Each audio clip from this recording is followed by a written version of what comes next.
dan berkata, "Terimalah Roh Kudus. Jikalau kamu mengampuni dosa orang, dosanya diampuni. Dan jikalau kamu menyatakan dosa orang tetap ada, dosanya tetap ada." Tetapi Thomas, salah seorang dari ke-12 murid itu, yang disebut Didimus, tidak ada bersama-sama mereka ketika Yesus datang ke situ. Jadi kata murid-murid yang lain itu kepadanya, "Kami telah melihat Tuhan." Tetapi Thomas berkata kepada mereka, "Sebelum aku melihat bekas paku pada tangannya, dan sebelum aku menaruh jariku ke dalam bekas paku itu, dan menaruh tanganku ke lambungnya, sekali-kali aku tidak akan percaya." 8 hari kemudian, murid-murid Yesus berada kembali dalam rumah itu, dan Thomas bersama-sama dengan mereka, sementara pintu-pintu terkunci. Yesus datang, dan ia berdiri di tengah-tengah mereka dan berkata, "Damai sejahtera bagi kamu."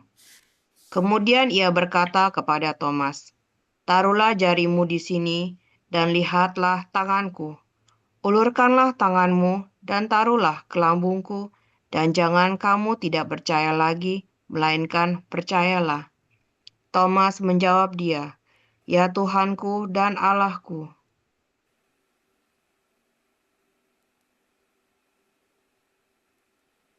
Kata Yesus kepadanya, "Karena engkau melihat aku, maka kamu pun percaya. Berbahagialah mereka yang tidak melihat namun percaya."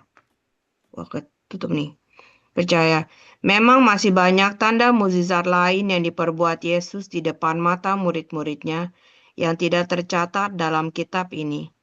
Tetapi hal-hal ini telah dicatat, supaya kamu percaya bahwa Yesuslah Mesias, Anak Allah, dan supaya karena percaya kamu memperoleh hidup di dalam namanya. Demikianlah sabda Tuhan. Syukur kepada Allah.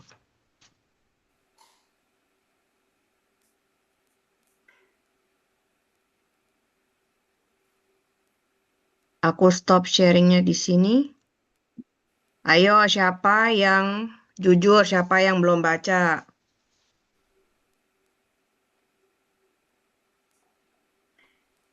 Pada baca semuanya.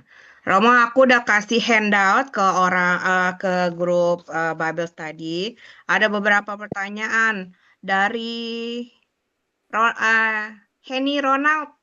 Pertanyaannya adalah Yohanes 20 ayat 23. Apakah sakramen of reconciliation dalam gereja Katolik based on this verse? Aku kasih lihat yang itu. Bentar. 23. Yang ini, jikalau kamu mengampuni dosa orang, dosanya diampuni. Dan jikalau kamu menyatakan dosa orang tetap ada, dosanya tetap ada. Ya, saya jawab langsung. Ya.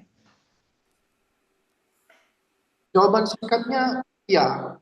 Ini adalah dasar dari sakramen tobat, khususnya kuasa yang diberikan oleh Yesus sendiri kepada para rasul. Para rasul itu kemudian meneruskan otoritas untuk mengampuni dosa ini kepada para uskup. Kemudian para uskup itu berikan delegasi. Jadi sebenarnya wewenang untuk mengampuni dosa itu hanya ada secara formal yuridis di tangan para uskup. Hanya para uskup sebagai pengganti para rasul yang bisa memberikan absolusi. Namun kemudian dari gereja itu memberikan delegasi. Jadi ini kuasa untuk mengampuni dosa dari kami itu sebenarnya berasal Bapak Uskup delegasikan kuasa itu kepada kami. Dan patut kalian ketahui, tidak semua imam itu diberi jurisdiksi. Yang disebut jurisdiksi untuk mengampuni dosa dalam sakramen tobat.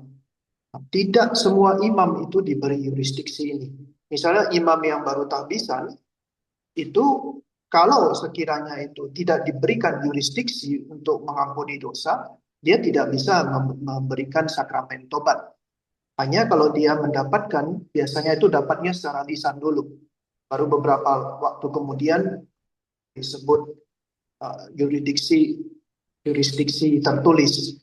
Tapi lisan itu pun, misalnya Bapak Usku mengatakan Romo boleh berikan sakramen tobat. Itu itu berarti saya sudah bisa memberikan sakramen tobat walaupun baru ditahbiskan. Lalu eh, dosa yang diampuni itu juga spesifik. Misalnya dosa yang berat itu kami tidak otomatis mendapatkan yurisdiksi untuk mengampuni. Misalnya dosa aborsi. Dosa aborsi itu hanya diberikan kepada beberapa pastor. Namun tahun lalu itu tahun kerahiman, itu Paus itu menerbitkan bula tentang tahun kerahiman itu memberikan yurisdiksi kepada setiap imam untuk uh, memberikan absolusi khusus. Absolusi itu untuk yang melakukan dosa aborsi itu khusus ya. Nah, kuasa absolusi itu diberikan juga kepada para pastor, seluruh pastor di dunia yang menerima jurisdiksi untuk mengampuni dosa. Jadi termasuk dosa aborsi tahun lalu. Tahun ini saya tidak tahu. Nah, kalau pada para Fransiskan ya, karena mereka tahun ini ada Jubileum Fransiskan. Tapi kami itu tergantung dari uskup setempat. Nah, biasanya imam-imam yang diberi jurisdiksi untuk mengampuni dosa aborsi itu tidak mengumumkan dan tidak boleh mengumumkan, oh saya bisa mengampuni dosa aborsi. Nah, itu yang membuat kadang-kadang kalau ada orang yang melakukan dosa aborsi, jadi nanti kalian jangan heran kalau sekiranya ada orang yang melakukan dosa aborsi, lalu kemudian mengaku dosa, itu tidak tertutup kemungkinan, misalnya imam itu mengatakan, maaf, saya tidak bisa memberikan absolusi untuk dosa aborsi. Silakan mencari uskup atau imam yang mempunyai wewenang untuk eh, apa ya, mengampuni dosa aborsi. Jadi ya mungkin penjelasan saya sebatas ini. Kalau kalian mau membantah, misalnya ada yang mau membantah, kok ini sakramen tobat kah? Ya, ini kan hanya ciptaan gereja Katolik saja. Ya itu silakan karena ini adalah ajaran gereja Katolik. Kalau gereja-gereja lain menolak, mereka mengatakan ini enggak, ini bukan sakramen. Itu silakan. Lalu kalau saya tanya balik juga, kalau ini bukan sakramen lalu apa? Ya kan? Apakah semua orang bisa mengampuni dosa? Jelas tidak. Misalnya itu anak-anak yang baru dibaptis itu, apakah dia langsung bisa mengampuni dosa? Apakah wewenang untuk mengampuni dosa ini diberikan kepada semua orang? Dalam tradisi gereja ini jelas hanya para rasul dan penerus-penerusnya, yaitu para uskup, dan kemudian didelegasikan kepada para imam. Mereka lah yang memiliki otoritas untuk mengampuni dosa secara sakramental. Apa itu sakramen? Sakramen itu kalau saya mau berikan satu kata kunci itu adalah kepastian. Jadi kalau sekiranya uh, itu dilakukan, misalnya ada syarat-syarat yang dipenuhi, misalnya tentang pelayannya itu sah atau tidak, lalu rumusan absolusinya sah atau tidak, materi materi dosanya itu sah atau tidak, dilakukan secara valid dalam suatu ruangan tertutup atau terbuka juga tak apa-apa. Yang penting ada imam, lalu orang-orang yang mengakui dosa-dosanya itu jujur, tidak menyembunyikan. Nah, itu berarti semuanya itu sah, lalu absolusi diberikan, penitensi dilakukan. Nah, itu pasti ada suatu jaminan. Kenapa? Jaminannya dari mana? Jaminannya dari sabda Tuhan. Nah, sabda Tuhan yang menjadi jaminan itu untuk sakramen tobat itu ada. Nah, ini yang menjadi uh, teks utama legitimasi sakramen pengakuan dosa atau paling khususnya itu adalah absolusi. Kalau katakan dosanya diampuni, dosanya diampuni. Ya mudah-mudahan bisa menjawab udah cukup panjang juga saya jawab. Tanya lagi. Ah, ah, Mengenai sakramen itu, apa bedanya dengan Matius 6 ayat 14 yang bilang, karena jikalau kamu mengampuni kesalahan orang, Bapamu yang di sorga akan mengampuni kamu juga. Sama mungkin ditambah dengan Matius 18 ayat 18. Bahwa aku berkata kepadamu, sesungguhnya apa yang kamu ikat di dunia ini akan terikat di sorga, dan apa yang kamu lepaskan di dunia ini akan terlepas di sorga. Apakah yang Matius ini lebih seperti antara misalkan aku sama Henny gitu, sedangkan yang Yohanes lebih kayak Romo ke aku gitu. Apakah ada perbedaan seperti itu? Eh, dalam magisterium gereja tradisi itu dan ajaran teologi itu umumnya tidak dibedakan antara Matius yang kamu ikat di dunia, kamu lepaskan di dunia, itu tidak dibedakan dengan Yohanes. Namun, memang kalau sebagai eksekut atau kita mau mengatakan ini adalah tafsir murni, ini ada perbedaan. Ada perbedaan dalam arti bahwa ini bukan sekedar hanya dosa saja, tapi juga ada ikatan. Bukan hanya dosa saja, tapi ikatan. Nah, ikatan itu ikatan apa? Ya, bisa juga semacam ikatan, eh, ya kalau saya misalnya sakit hati kepadamu. Nah, itu bisa jadi pribadi, pribadi. Dendam. Nah, itu mesti dilepaskan. Kalau kamu tidak melepaskan ini di dunia, itu kamu harus tanggung jawab. Tetap itu akan terikat Oh dalam gitu. hati pemurnian, kamu mesti membayarnya. Baik, maka Hmm.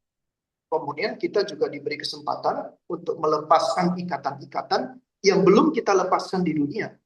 Jadi ini ayat yang dari Matius itu berkaitan juga dengan hukuman akibat dosa.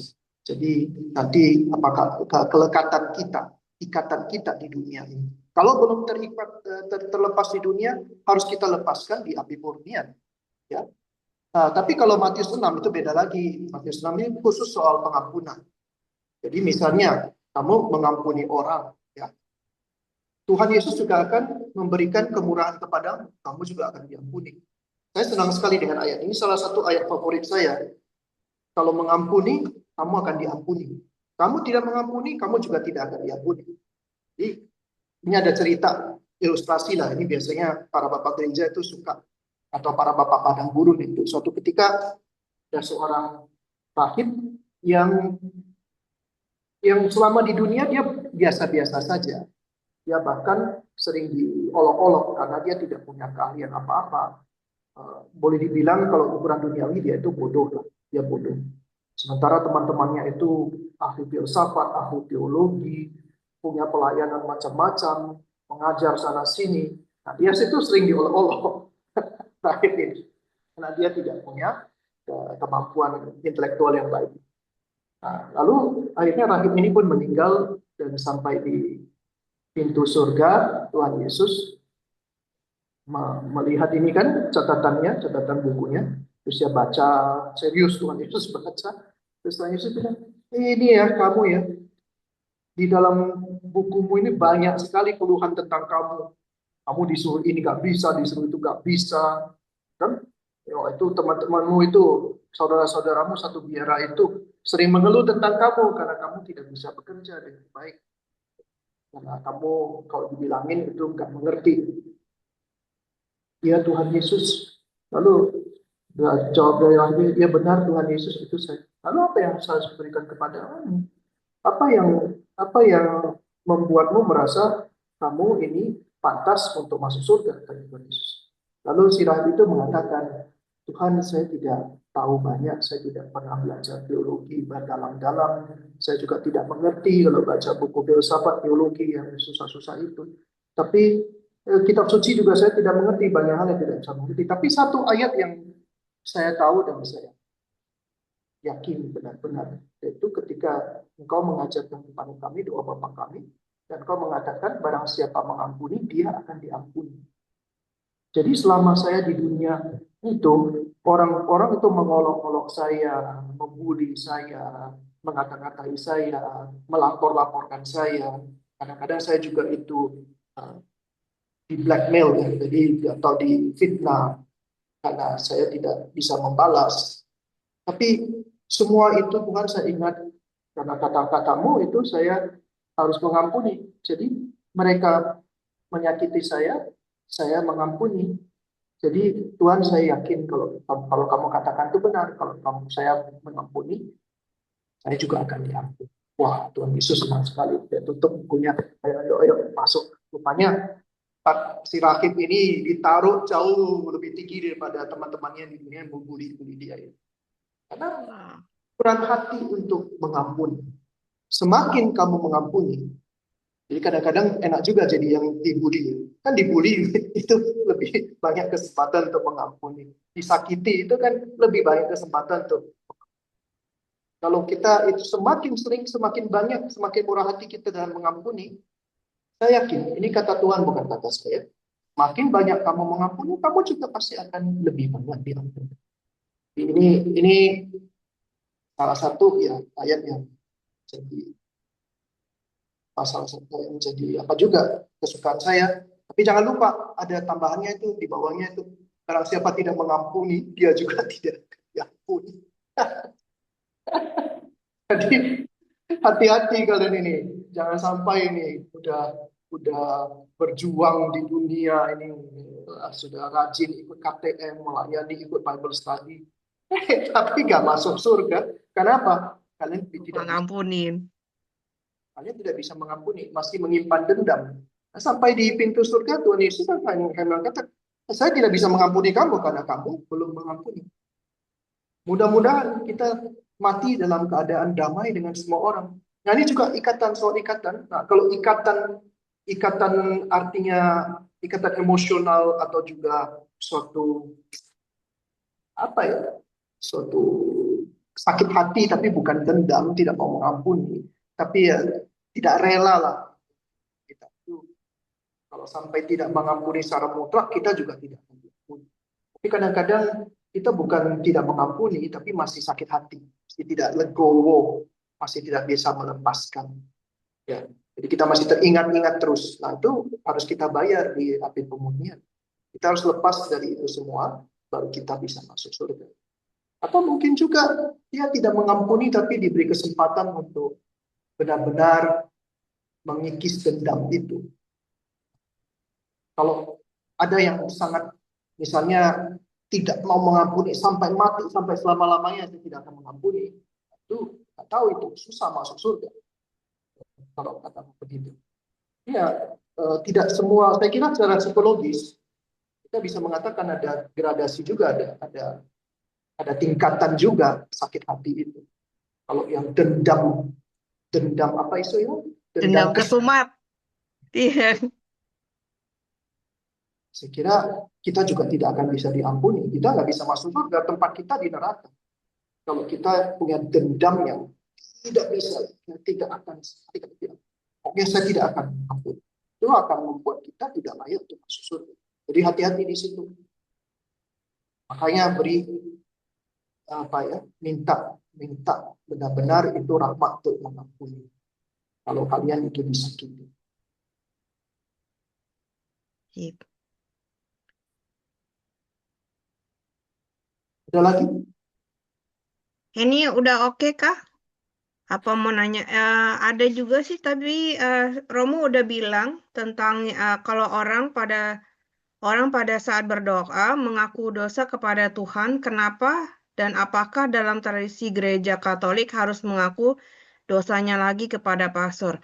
Mungkin ini mendingan Henny Ronald yang jelasin kali ya Romo ya, tentang pertanyaannya. Saya kira nggak perlu dijelaskan, itu pertanyaannya jelas kok. Oke, sip. Apakah sama itu? Apakah kita nggak boleh mengaku dosa langsung kepada Tuhan? Nah ini kan yang selalu dikatakan oleh orang Protestan. Ya, Kami kan lakukan maksudnya. kepada para pastor, kan bisa ngaku dosa langsung kepada Tuhan. Nah, saya tanya, di dalam kitab suci ada nggak dikatakan, kalau kamu mengaku dosa kepada Tuhan, dosamu pasti diampuni? Ada nggak? Ada nggak? Saya tanya balik. Tapi Tuhan Yesus di sini mengatakan, kalau kamu mengampuni dosanya diampuni. Jadi ini Tuhan Yesus mengatakan kepastian. Nah ini sakramen, sakramen. kita mengaku dosa kepada Tuhan, apakah yakin Tuhan mengampuni? Saya beri contoh lah, mungkin yang drastis, yang ekstrim. Kamu membunuh orang, tidak hanya satu orang. Kamu pembunuh bayaran, pembunuh bayaran, bunuh banyak orang. Kamu ngaku dosa, Tuhan saya membunuh orang, besok saya bunuh orang lagi nih, gimana ini saya pembunuh bayaran. Kamu yakin nggak dosamu diampuni? Kan enggak. Itu pembunuh berseri itu, bunuh banyak orang. Kalau dia mengaku dosa kepada Tuhan, apakah dosanya diampuni? Ya memang bisa kalau dia itu benar-benar bertobat, dosanya diampuni. Tetapi kan itu kita tidak tahu secara formal. Pengakuan dosa itu formal, praktis, gampang dalam tanda kutip, ya. Kalau kamu ngaku dosa kepada Tuhan yang tidak kelihatan, itu tidak jelas dan tidak pasti, tidak ada jaminan. Kalau sakramen itu sesuatu yang yakin kamu pasti mendapatkan itu. Ya, kamu datang ngaku dosa, dosamu itu pasti diampuni. Itu sakramen. Jadi ini suatu hal yang kekayaan luar biasa dalam tradisi gereja, warisan yang luar biasa. Kalian mau buang ini, silakan. Kalian tidak mau pakai, tapi gereja Katolik mengambil ini sebagai salah satu kekayaan rohaninya. Jadi orang Katolik itu mudah sekali dalam tanda kutip ya, jauh lebih mudah mendapatkan pengampunan dosa. Nah, mereka yang kemudian keluar dari gereja Katolik, ya mohon maaf, Anda membuang sesuatu hal yang sangat berharga. Lalu mereka katakan, itu kan hanya ciptaan diri. Mereka bilang, ini kata Tuhan Yesus loh. Masa Tuhan Yesus bohong? Nah, silakan kalian bantah ini. Tidak ada yang barang ini kalian bilang. Ya rugi sendiri kalau kalian mengatakan itu tidak ada. Kalau bagi kami dari dulu ini ada dan diteruskan sampai sekarang. Kami bisa ke bilik pengakuan untuk mengaku dosa dan setelah kami pasti diampuni.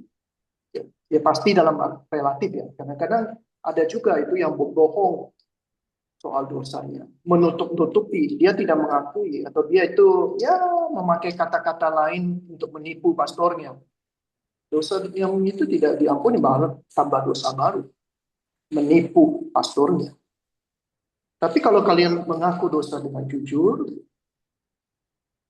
pastor juga bisa melihat pertobatan kalian, sudah kalian diampuni. Dosa terberat sekalipun, termasuk ya dosa pembunuhan, ya secara ekstrim saya katakan di sini, termasuk dosa pembunuhan. Kalau misalnya ngaku dosa nih, tapi lupa dosanya. Misalkan kita udah A, B, C, D, E, F, G. Apa lupa atau nggak sempat disebut, apa masih dapat pengakuan, masih oke. Mau apa kita bisa bilang sedikit kata dengan semua dosa-dosa yang saya tidak tahu atau saya lupa atau gitu. Apakah bisa diterima sama Romo kalau misalnya saya mengaku dosa seperti itu? Misalkan saya berbohong, saya ngapain, sana ini. Dan semua dosa-dosa yang saya mungkin tidak tahu atau saya lupa. Ya, ini ada satu nasihat dari, saya lupa Santo siapa ya. Saya lupa. Dia mengatakan dalam pengakuan dosa baik kalian itu di akhir pengakuan mengatakan ampuni juga, mohon ampun juga atas dosa-dosa yang tidak saya ingat lagi, yang saya lupakan.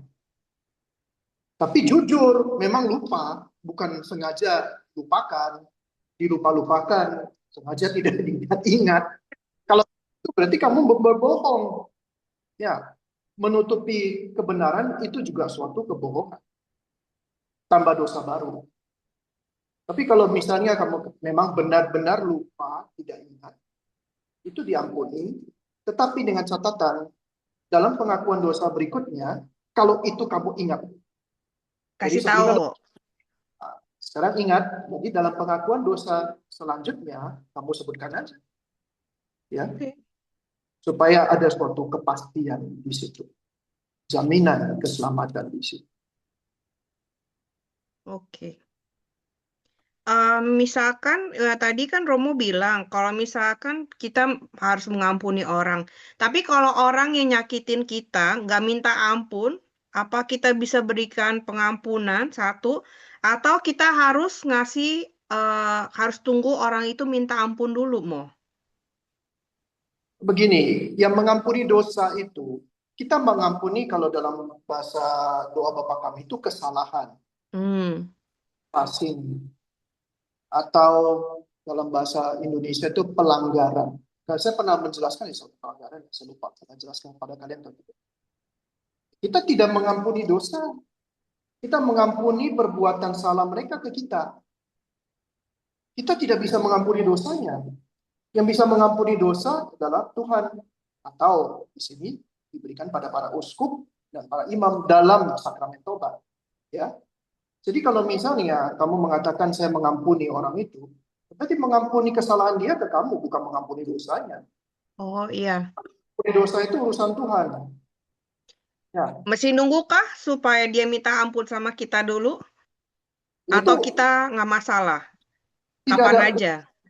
enggak, soal dia dosanya diampuni, tidak ada urusannya kalau dia mesti minta maaf ke kita. Hmm. Ya, tapi urusannya adalah ketika dia datang kepada Tuhan, Tuhan saya telah menyakiti si A, saya minta ampun atas dosa saya. Kalau misalnya si pastornya mengatakan, oke, dosamu diampuni, ya dosanya diampuni. Dia tidak perlu minta maaf ke kamu. Ya, kecuali kalau penitensinya itu, kalau pastornya itu usil, pastornya kejam. Kamu harus ya, minta ampun sebagai penitensi. Itu kalau pastornya kejam. Adalah pastor yang sekejam itu. Ya sekarang saya baliklah. Kamu mau nggak?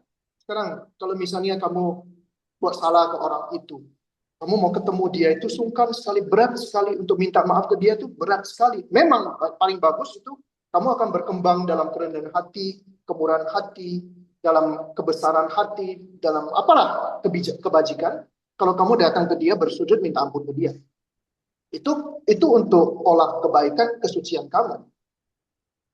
Tapi soal itu tidak diharuskan untuk mendapatkan pengampunan dosa. Ya, memang kata Tuhan Yesus, hati-hati juga ini. Saya tidak membenarkan juga masalah ini karena ada kaitannya. Misalnya dengan kata-kata Tuhan Yesus, kalau kamu masih mempunyai sesuatu hal, suatu apa istilahnya itu masih belum berdamai dengan saudaramu, lalu kamu mempersembahkan kurban itu, Tuhan Yesus bilang lebih baik kamu pergi dulu. Kamu selesaikan dulu urusannya dengan dia. Baru kemudian datang mempersembahkan kurban. Jadi ini ada masalah lain. Kalau tahu soal pengampunan dosa, that's another thing. Tapi kalau misalnya ini soal kebajikan, soal kebijakan, soal juga misalnya hubunganmu dengan Tuhan, kesucianmu, ya, berarti kamu harus bereskan masalahmu dengan dia. Kalau perlu minta ampun ke dia, minta maaf ke dia. Kan nasihat dari Paulus juga begitu kan? Usahakanlah sebisa mungkin seolah-olah itu tergantung darimu sendiri. Jadi bukan dari orang lain, tergantung dari dirimu sendiri. Usahakanlah berdamai dengan semua orang. Ini soal kebajikan, soal kesucian. Ya.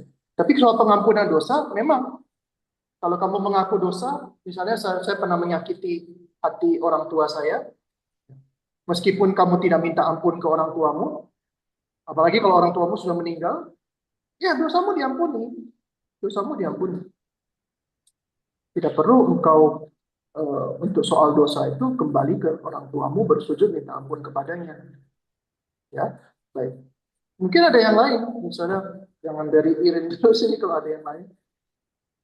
Aku punya satu pertanyaan anonim. Mau pertanyaannya anonim. Sorry, bentar. Pertanyaannya boleh nggak kita forgive but not forget. Jadi kita ambil pelajaran dari peristiwa itu.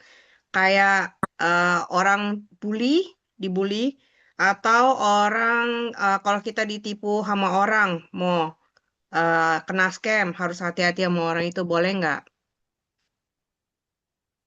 Eh, Oke lah, kan saya juga pernah disakiti kan. Gak mungkin saya bisa lupa barang itu. Manusia diciptakan dengan memori, kecuali kamu bisa hipnotis atau apalah untuk melupakan memori itu, kenangan itu. Kan nggak mungkin. Kita punya fakultas ingatan. Apalagi orang yang memorinya tajam. Soalnya nanti kalau kita agak tua, memori kita agak terkikis, ya bisa jadi kita lupa akan peristiwa itu. Tapi biasanya kalau peristiwa yang berkesan atau melukai kita, kita akan ingat sampai kita mati. Jadi benar, forgive doesn't have to forget ya. Jadi kita tidak perlu melupakan. Hmm. Ini itu tidak perlu melupakan. Dalam banyak kasus mengampuni itu justru hidup baru dengan memori lama. Kita hidup baru sebagai manusia baru. Kalau manusia lama kita ingat itu kita menjadi aduh pahit, toksik, malah melukai orang lain sebagai balas dendam. Tapi kalau kita manusia baru, justru kita ingat peristiwa itu, oke, saya tidak mau melukai. Saya tidak mau melukai orang lain, saya tidak mau menjadi seperti itu, orang-orang yang melukai saya. Ya, jadi, saya sudah sembuh, dan saya mau menyembuhkan. Kalau kita masih terluka, kita akan melukai orang. Mungkin jawabannya singkat saja. Ya, baik. Oke. Migun, ada pertanyaan kan tadi? Ayo Iya, ditanya. Romo mau nanya, itu kan ada satu ayat 30 itu yang berbicara tentang banyak kejadian yang tidak tertulis. Itu kan sebagai dasar kita untuk menghormati tradisi suci yang tidak tertulis dalam kitab suci, Mo. Itu tapi kenapa banyak denominasi lainnya juga yang tidak menghormati eh, tradisi lisan ini ya, Mo? Hmm. Patut disayangkan, karena ini kan tafsiran kan. Tafsiran yang mengatakan tradisi itu harus dihormati. Ortodoks juga percaya barang ini. Dan mereka mengakui tradisi. Namun mereka mengatakan tradisi yang mereka menghormati itu menghargai Petrus sebagai salah satu rasul. Tapi yang rasul-rasul yang lain itu juga memiliki kuasa seperti Petrus. Tidak pernah dibedakan. Petrus itu tidak pernah diangkat menjadi pimpinan para rasul. Ya. Di atas batu karang ini dalam arti hanya itu, yaitu para rasul, Petrus yang mewakili para rasul. Bukan berarti nanti pengganti-pengganti Petrus itu berkuasa atau menjadi pimpinan dari kami semua, dari para rasul atau para uskup yang lain. Itu perbedaan tafsiran, sehingga Ortodoks tidak mengakui paus. Skisma gereja timur itu kan terjadi pada awal-awal gereja. Mereka tidak mau mengakui paus, tidak mau mengakui Petrus, uskup Roma. Jadi tradisi mereka tetap hormati, dan tapi mereka tidak mengakui paus. Itu satu. Lalu reformasi Protestan abad ke-16 itu beda sekali. Mereka mengatakan bahwa sumber iman kita, satu-satunya yang bisa menjadi sumber iman kita itu adalah tradisi tertulis, yaitu kitab suci, yang dikenal dengan doktrin sola scriptura itu kan. Jadi mereka tidak mengakui ada warisan tradisi lisan, tidak mengakui magisterium sebagai penjaga tradisi itu, tidak mengakui juga paus sebagai pimpinan magisterium. Dia itu kemudian kan dalam Konsili Trento itu paus itu juga infalibilis, kebal salah dalam hal dogma dan moral, ajaran dogma dan moral secara ex cathedra. Jadi kalau gereja Katolik menafsirkan ini, tradisi lisan ini tentu ada yang namanya kustodianya, penjaganya, ya kan? Secara logis kalau kita menghormati warisan tradisi lisan, itu harus ada penjaganya, Nah, penjaganya siapa? Kan tidak mungkin penjaga A, penjaga B, lalu berbeda pendapat. Otomatis tradisi lisan itu bubar dengan sendirinya. Sehingga dalam logika dan juga penafsiran iman dari gereja Katolik terhadap tradisi lisan ini, harus ada penjaga. Dan siapa penjaganya? Ya, magisterium. Magisterium itu siapa? Yaitu gereja Katolik, paus dan para uskup yang tergabung dalam kolegialitas para uskup. Mereka lah kustodia, penjaga ajaran iman kita, tradisi kita. Mereka tidak bisa salah. Kalau mereka salah, gawat. Berarti warisan tradisi lisan itu putus. Nah, tradisi lisan itu kan nggak tertulis. Tidak ada capnya, tidak ada legalisirnya, tidak ada stempelnya. Stempelnya akhirnya apa? Stempelnya yaitu keyakinan bahwa magisterium kebal salah. Siapa yang menjamin? Roh Kudus. Roh Kudus yang menjamin itu. Sehingga gereja Katolik itu dari awal sampai sekarang itu warisan tradisi lisannya itu tidak pernah keliru, selalu lurus. Karena kalau sempat itu menyimpang, ya udah bubar semuanya. Berarti tidak ada tradisi lisan. Nah, itu Minggu. Mudah-mudahan kamu bisa menangkap ini. Jelas gak? Thank you Romo, jelas Romo. Yo, sekarang Cidomi, silakan waktunya. Thank you, Iren. Romo ada pertanyaan. Kalau kita pengakuan dosa, biasa kan kita ada doa tobat ya. Terus kita ada kata-kata dengan pertolongan rahmatmu, saya berjanji tidak akan berbuat dosa lagi. Nah, kalau ternyata nanti kita sebagai manusia ulang lagi dosa yang sama, apakah itu berarti dosa kita lebih dalam dari yang pertama kita lakukan? Karena kita ulang lagi setelah kita udah janji gitu di pengakuan dosa. Itulah masalahnya. Memang benar, kalau kita itu mengaku dosa, secara katakanlah dalam hati kita, niat kita, ya kita akan lakukan lagi. Seperti mungkin contoh tadi itu pembunuh bersih. Dia main-main dengan sakramen tobat. Ini saya ngaku dosa, oke dosa, saya bunuh orang. Kalau itu ada dalam benaknya, ketika dosa seperti itu juga ada dalam benaknya seperti itu. Ya Tuhan juga tahu lah, Tuhan juga nggak bisa diakali. Lebih pintar daripada dia. Niatnya saja, misalnya kemudian ya, dia itu mengaku dosa, kemudian tanpa dia kemudian begitu keluar dari ruang pengakuan, ditusuk mati orang, dia mati setelah mengaku dosa pun. Niatnya tadi itu pun sudah dihitung sebagai dosa oleh Tuhan. Tuhan nggak bisa diakali, jangan mencobai Tuhan. Dia mencobai Tuhan. Kalau itu, saya beri contoh ekstrim, itu soal pembunuh berseri. Dia kan bunuh orang lagi. Ketika kalau dia tadi itu mati dengan niat itu, dosanya juga dosa niatnya itu, oke, dosa membunuhnya yang dilakukan itu, oke, itu dihapuskan.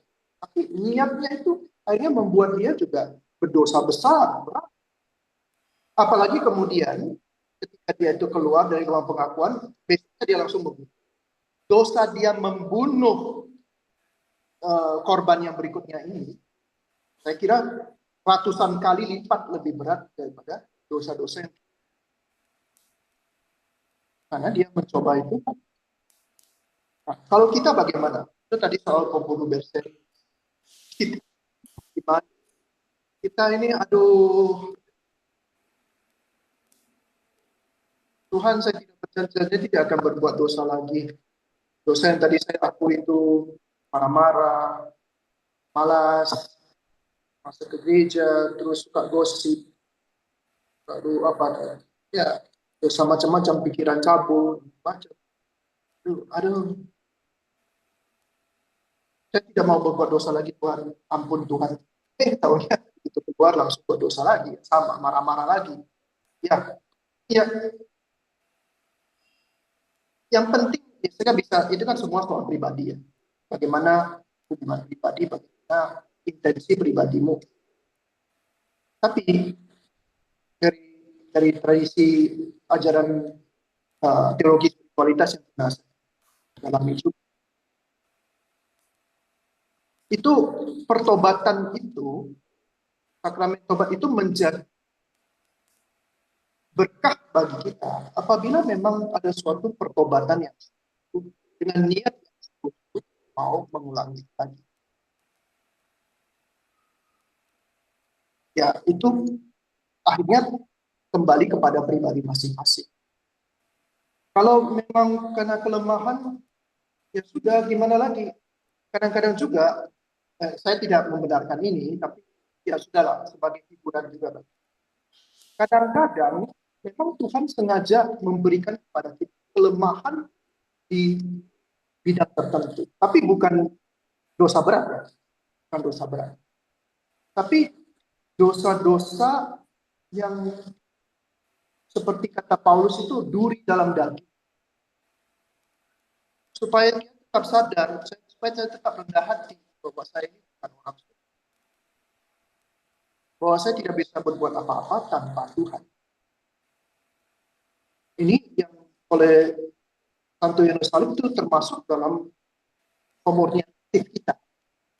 Kalau kita baru mulai dalam hidup rohani, kita masih akan berkutat dengan kelemahan-kelemahan pribadi kita. Bahkan sengaja, Tuhan sengaja membuat kita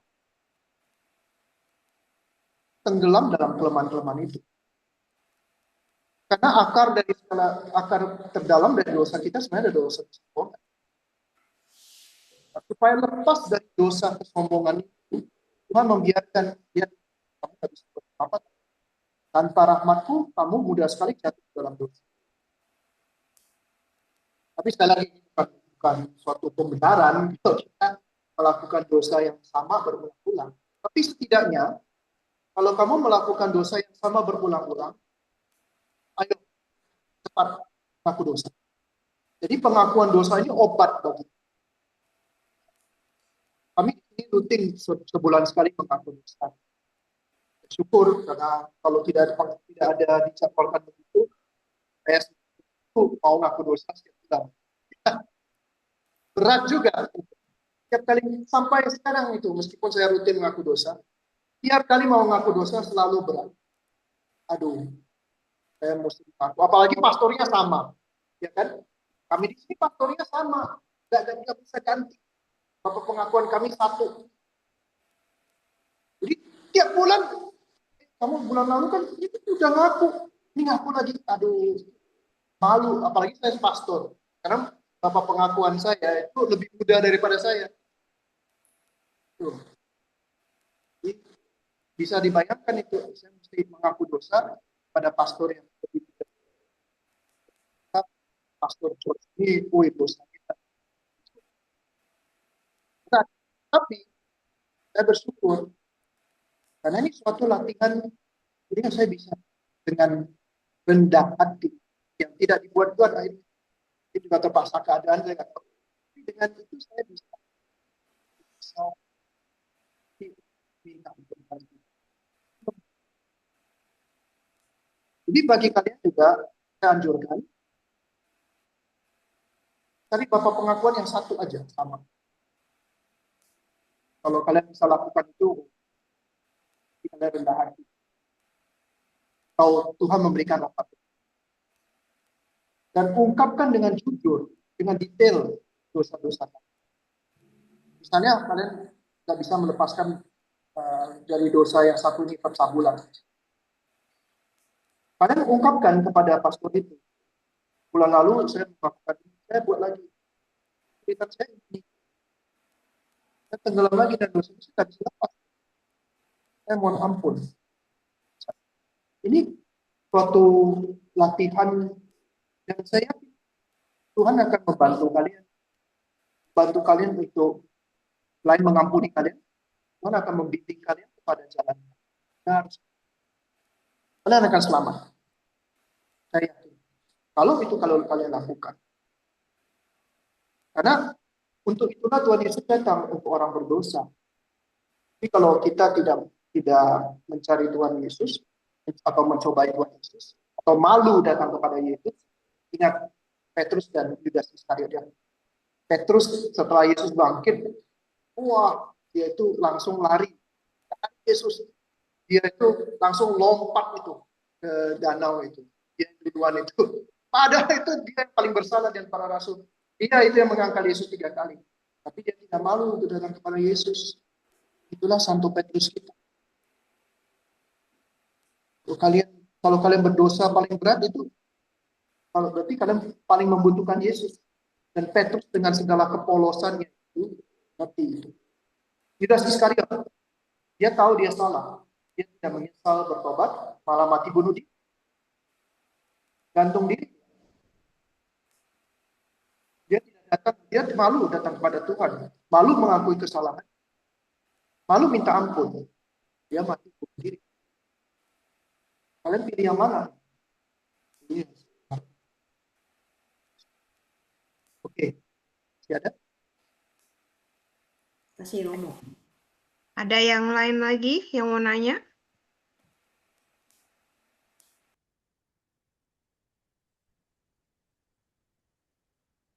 Dari teks mungkin masih ada yang kurang jelas atau mau memberikan masukan tafsiran baru dari teks. Saya mau nanya, Romo. Siapa ini? Saya Cecilia. Sisil. Oh, Sisil. Ya. Mau nanya, kita kan juga tiap hari sebelum mau tidur, kita juga kan ada ngaku dosa juga gitu kan sebelum tidur. Terus hari Minggu atau mungkin ada Bisa. hari Minggu kan juga kita ngaku dosa juga gitu di gereja. Nah, ada tingkatan-tingkatannya nggak itu, Romo, dari ngaku dosa yang secara setiap malam, terus ngaku dosa yang tiap minggu, terus ngaku dosa lagi dengan pastor, itu gimana tuh, Romo? Benar, gereja itu dalam katekismus itu jelas juga ajarkan hal itu. Dosa-dosa kecil ringan itu bisa diampuni lewat ada beberapa cara. Dengan devosi pribadi bisa, doa-doa pribadi bisa. Bahkan bukan hanya pengampunan dosa, tapi juga indulgensi. Kan di tahun lalu itu indulgensi penuh, plenary. Tapi juga namanya indulgensi sebagian parsial, ya kan? Nah, indulgensi pun bisa kita peroleh. Jadi kita bisa mengurangi waktu yang harus kita habiskan di api pemurnian dengan melakukan ini tadi devosi pribadi. Lalu dengan mengikuti perayaan Ekaristi, dengan amal kasih, atau dengan olah tapa ikut retret dan sebagainya. Nah, itu bisa memberikan atau pengakuan langsung secara lisan kita minta ampun kepada Tuhan, ya. Seperti doa tidur kan, sebelum tidur memang kita selalu minta ampun kan, bersyukur hari lalu minta ampun atas dosa. Nah, itu bisa kita memperoleh pengampunan dosa untuk dosa-dosa ringan.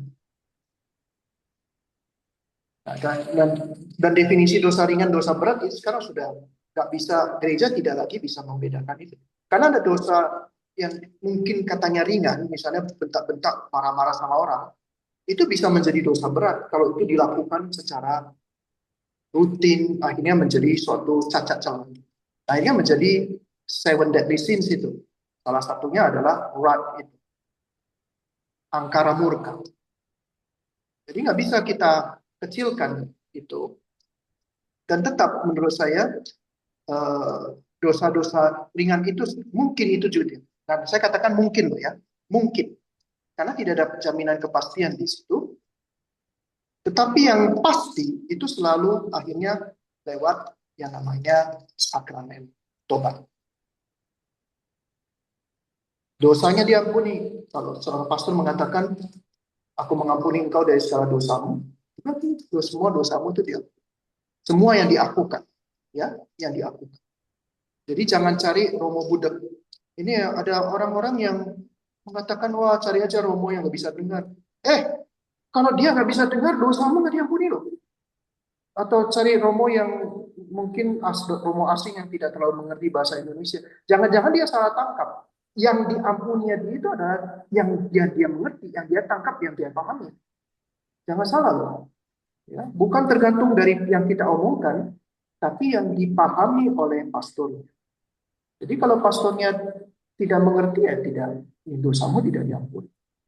Jadi sejelas mungkin jelaskan dosamu apa kepada pastor supaya dia tidak salah. Jangan masuk ke dalam kamar pengakuan lalu mengatakan supaya aman, tidak malu. Lalu katakan, pastor, saya telah melanggar 10 perintah Allah dan saya telah berdosa 7 dosa pokok. Itu dosa saya, pastor. Ya, pastornya hanya mengatakan, oke, dosamu diampuni. Tapi ya dosa yang kamu sembunyikan ya kamu tutup-tutupi dengan menggunakan. Jadi niatnya itu mau menyembunyikan dosa sebenarnya dengan mengatakan mengenai 10 perintah Allah saya langgar semua, 7 dosa pokok saya punya. Ya itu kan itu pastornya juga paham. Apalagi Tuhan, ini kamu menutup-nutupi dosa. Kalau begitu ya dosa yang kamu tutupi itu tidak diampuni. Gitu, ya. Jadi sosial yang penting tetap sakramen tobat itu tidak bisa digantikan dengan pengakuan dosa pribadi. Pengakuan dosa pribadi sifatnya mungkin. Tapi kalau pengakuan dosa dalam sakramen tobat itu pasti. Karena sakramen. Thank you, Pastor. Thank you, Sama-sama. Romo. Ada Willy, Romo mau nanya. Boleh di-unmute, Willy. Thank you. Romo minggu depan kan bertepatan dengan Divine Mercy Sunday, Romo. Apakah benar itu janji-janji di dalam diary-nya Santo Faustina bahwa dengan menerima sakramen Ekaristi dan juga sakramen rekonsiliasi kita dapat indulgensi penuh? Harus saya luruskan Pak Willy, itu bukan dari Santa Faustina. Ya. Kuasa untuk memberikan indulgensi penuh itu bukan datang dari Santa Faustina. Dan Santa Faustina juga tidak pernah mengatakan itu. Tapi Yohanes Paulus II sebagai paus, saya lupa tahun berapa, dia itu memberikan kemungkinan untuk mendapatkan indulgensi penuh pada hari Minggu Paskah kedua berdasarkan pesan Santa Faustina. Ya, itu saya luruskan. Ini juga kepada kalian semua. Jadi bula Divine Mercy dan Plenary Indulgence untuk setiap Minggu Paskah kedua itu diberikan oleh Paus Yohanes Paulus II. Ya, dan itu memang benar. Syukur ada Pak Willy yang tanya ini, supaya saya bisa jelaskan. Jadi kesempatan untuk memperoleh indulgensi penuh bagi seluruh umat Katolik di seluruh dunia tidak hanya ada pada tidak hanya pada tahun kerahiman.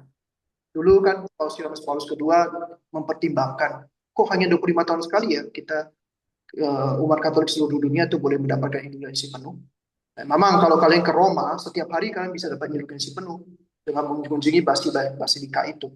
Tapi kan saya pernah beritahu ya, misalnya pada kalian ya, justru divine tahun kerahiman itu, pintu suci itu dibuka, artinya apa?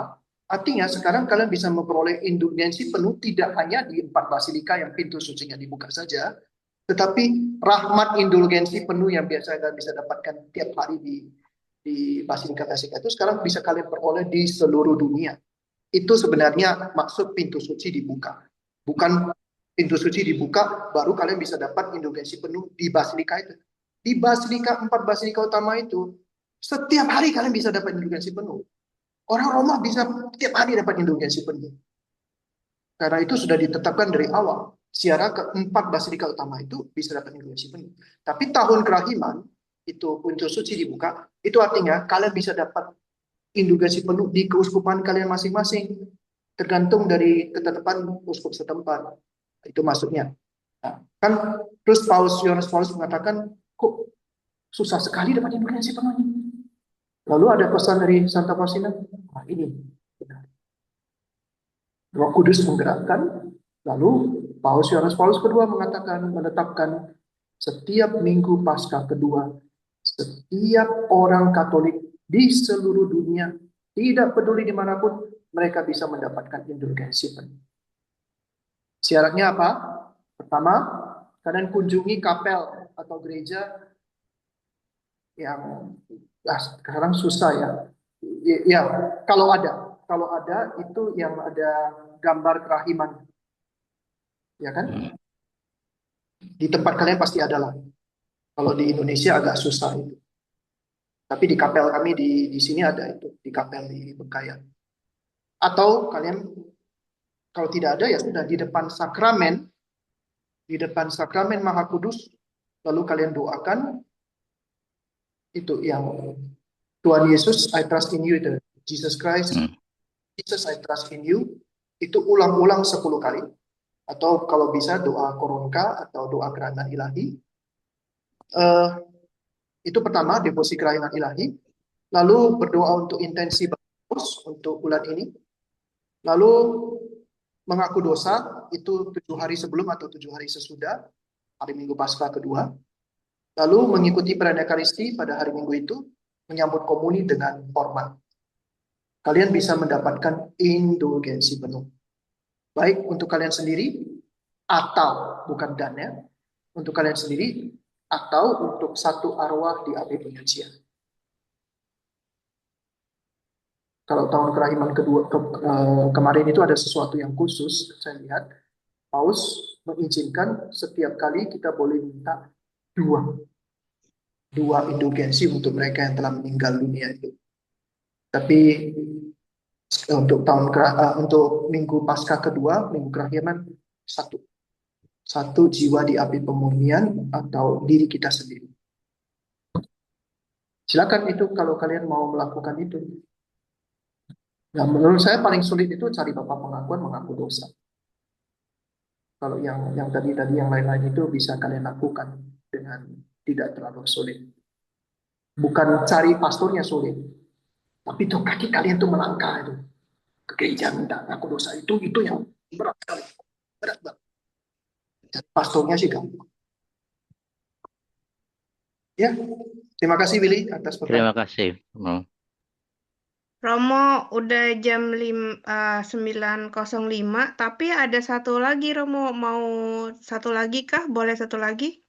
Terakhir, Ya, oke. satu lagi terakhir. Ivan, mana Ivan? Ivan 88. Kok Ivan kan? Atau Ivan yang muda? Ivan muda atau Ivan tua ini? Wah, saya nggak bisa bilang nih, Mon. Nanti takut tersinggung dianya. Ayo, Ivan. Mana aku asmu dulu. Ini Hah? Yang tua.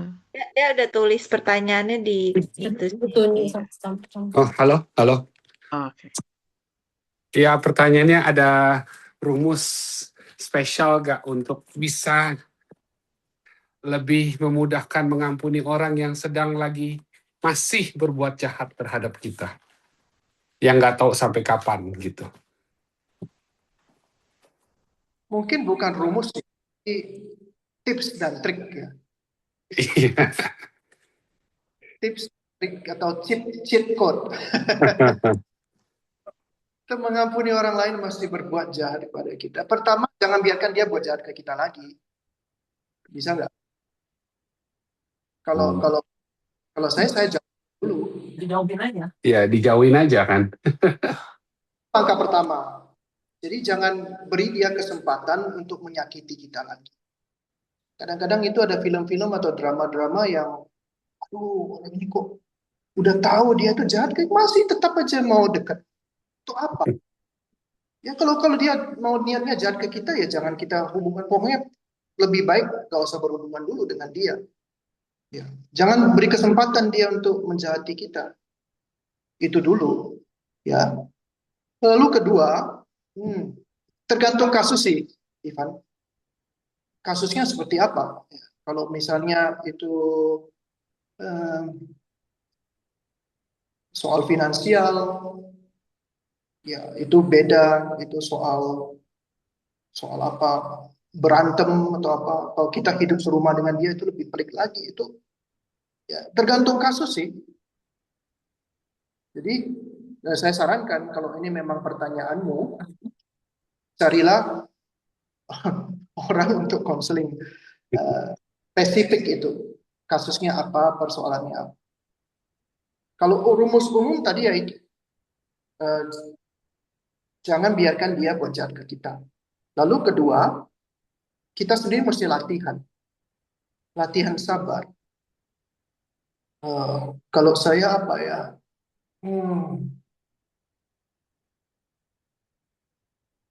Kalau saya punya mentalitas begini, ya kita tidak bisa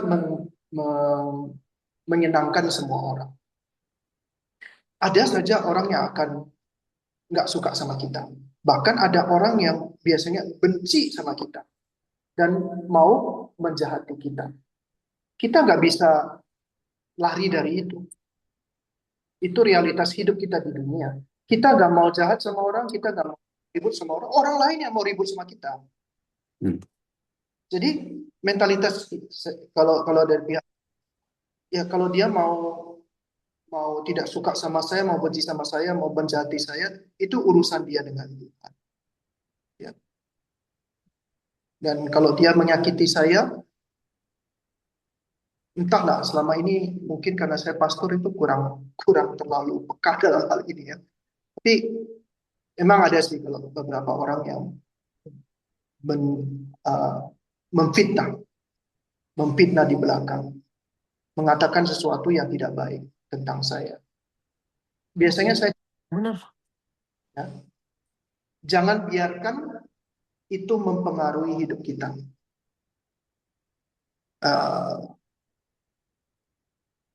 Otomatis kita tidak perlu mengampuni kalau demikian, karena kita tidak merasa dia itu menyakiti kita. Meskipun dia itu bilang apapun yang jahat seperti apapun, ya usah, jangan ditanggapi. Semakin kita membalas, semakin kita berusaha membenarkan diri, nah itu malah akan semakin parah. Orang-orang seperti itu tidak ada gunanya kita tanggapi. Semakin kita tanggapi, semakin senang dia. Berhasil dia kan memprovokasi kita. Nah, semakin kita tunjukkan bahwa kita tidak, that's fine, nothing wrong with that. Ya saya rasa kita bisa berdamai dengan hidup. Dari saya itu, Ivan, mudah-mudahan. Tadi dapat tips yang bagus sekali sih pas lagi tadi pengajarannya, yaitu kalau semakin dapat ya orang jahatin kita, anggap aja itu blessing. Jadi kita semakin disayang, kita semakin dapat berkat. Berarti kita punya kesempatan untuk mengampuni lebih besar. Ya. Jadi berhasil mengampuni orang itu, wah, itu kan artinya dia jahat sama kita, wah itu malah jadi suatu berkat kan, karena bisa mendapatkan pengampunan dari Tuhan. Oke, that's good. Thank you. Thank you. Romo, mungkin untuk penutup, kita kan udah ngomongin tentang pengampunan, ngasih ampun ke orang. Boleh nggak kasih satu aja praktikal, rekomendasi praktikal yang kita bisa lakukan sehari-hari tentang si Thomas ini loh, Mo. Kan dia suka kayak ragu, suka, aduh, ya kayak kita semua. Bagaimana caranya kita lebih, walaupun kita ragu, kita lebih seperti Thomas, karena tiba-tiba Thomas ada di India dia. Thomas ini konteksnya itu soal iman akan kebangkitan. Dia tidak percaya Yesus bangkit. Jadi agak berbeda dengan apa yang kamu katakan, itu soal keraguan-raguan. Itu kan biasa kalau kita dalam hidup kita sebagai orang beriman, kadang-kadang iman kita tidak selalu di atas. Bisa jadi iman kita itu terpuruk. Bagaimana kalau kita kehilangan? Ini saya barusan curhat lah, sharing dengan seorang yang dulunya itu sangat bersemangat dalam iman Katolik, lalu sekarang meninggalkan gereja. Dan sharing bagaimana dia kehilangan iman, rasa hamba. Dalam dunia hidup rohani, kejatuhan tiba-tiba itu jarang. Dan umumnya kejatuhan tiba-tiba itu tidak terlalu sulit. Selain jarang, tapi juga tidak terlalu sulit untuk kembali. Karena itu kelihatan jelas. Misalnya kamu jatuh dalam dosa berat. Untuk bertobat itu lebih gampang. Saya mengaku dosa karena saya menyesal sekali.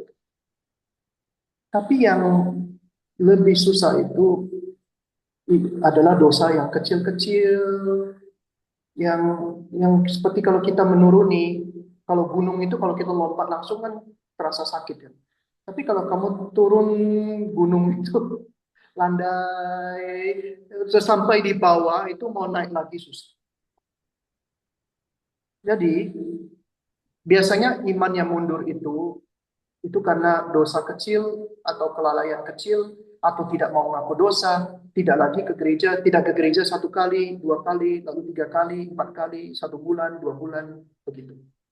Jadi umumnya itu karena itu pelanggaran-pelanggaran kecil, lalu keraguan-raguan kecil, atau kekecewaan-kekecewaan kecil, itu yang membuat kita sampai di dan untuk ketika sampai di bawah untuk naik lagi itu beratnya minta karena sudah jauh sekali. Dan kita tidak sadar itu karena turun itu landai, tidak sadar. Jadi kalau mau naik lagi itu sudah. Jadi kalau mau dikatakan tips dan trik ini, saya katakan ya coba kembali pesan Injil hari ini dan juga tadi banyak ditanyakan mengaku dosalah secara rutin. Pergilah mengaku dosa secara rutin. Yohanes Paulus kedua itu pada masa terakhir-terakhir hidupnya itu dia mengaku dosa seminggu 2 kali. Karena dia rasa sebulan sekali itu terlalu lama. Akhirnya dia seminggu 2 kali. Karena semakin orang dekat dengan api, dekat dengan terang, semakin kelihatan dia itu penuh dengan dosa. Tapi kita yang jauh dari api ini, kadang-kadang mau ngaku dosa juga bingung dosa apa yang ada. Jadi orang yang semakin dekat dengan Tuhan, seperti Yohanes Paulus kedua, dia akan sadar dosa-dosa orang benar aja kata Mazmur ya, itu kata Amsal. Kata Amsal itu orang benar saja jatuh 7 kali sehari. Kalian jatuh berapa kali sehari kan? Nah, jadi tips yang itu mungkin untuk hari ini pengakuan dosa rutin. Kalau bisa cari pastor yang sama, ya tahu itu semua belang-belang kalian itu.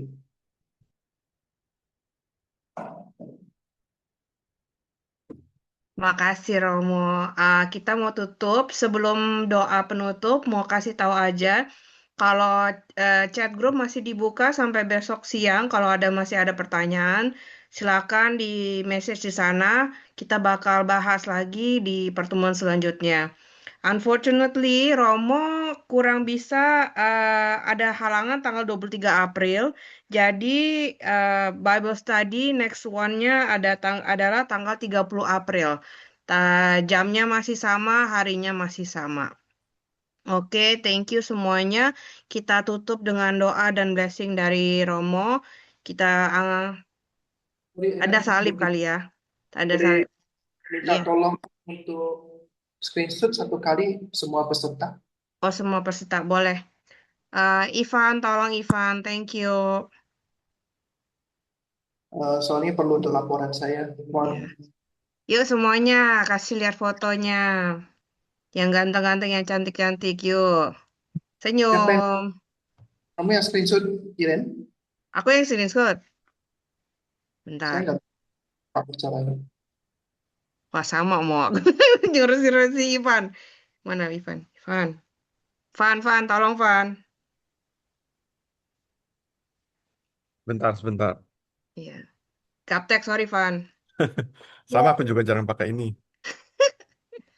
Tapi tadi Ivan udah screenshot beberapa sih mau. Jadi kalau misalnya kurang gantengnya, ada yang ganteng yang lainnya. Foto ganteng lainnya. Ya, siap ya. Aku screenshot dulu nih. Oke. Aduh, tapi Romo ininya nggak ini ya? Apa namanya? Kameranya off ya? Enggak, nyala. Ada 2 itu yang George Oh, CSE. sebentar. Boleh juga sih ini kalau mau.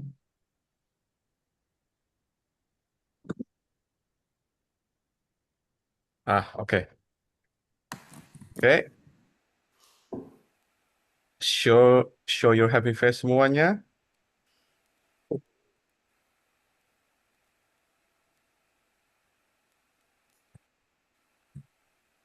Download Van.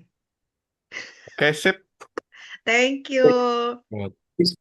Mau tutup dengan doa dan berkat ya. Iya, dalam nama Bapa, Putra, dan Roh Kudus. Amin. Terima kasih ya Bapa atas kasih dan setiamu pada hari ini. Kami berkumpul di sini, kami bisa mendengarkan dan belajar lebih lagi.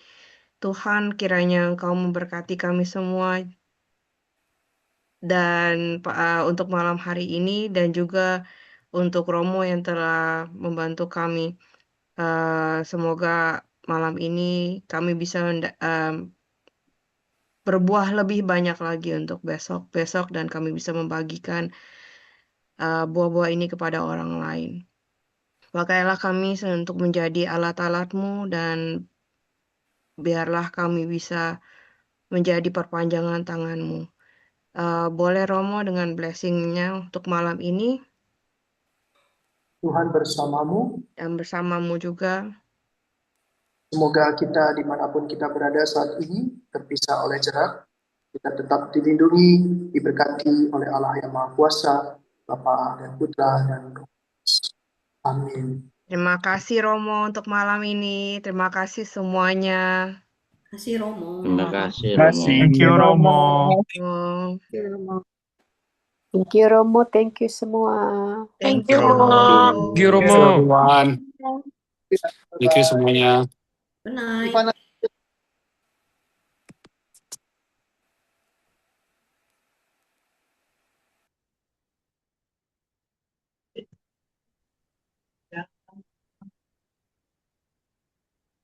Thank you, Cimimi. Bye-bye. Bye-bye.